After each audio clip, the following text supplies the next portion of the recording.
Hello guys, so ang ating ulam ngayon ay tinolang isda.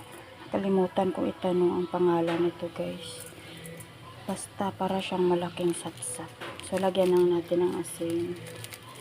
Tapos bitchin. Tapos hayaan lang natin guys na mag-absorb yung kanyang tubig. Yan guys, pag nag-absorb na yung sarili niyang tubig guys, saka natin lagyan ng tubig.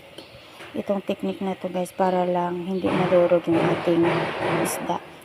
Yung iba kasi ay lalagyan ka agad nila ng tubig. Sa akin hindi guys, para yung ricado saka yung pinitimpla natin mag-absorb sa buong isda, pati yung sabaw, para masarap. So ito na guys, nag-absorb na yung tubig. So tsaka natin lagyan ng tubig guys. So ito na siya guys, so kumulo na. So tikman na natin yung sabaw. Masarap na siya.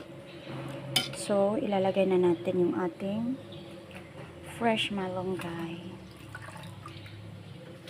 Ayan guys. So, mabilis lang guys ang pagluto nito. Salamat sa panonood guys.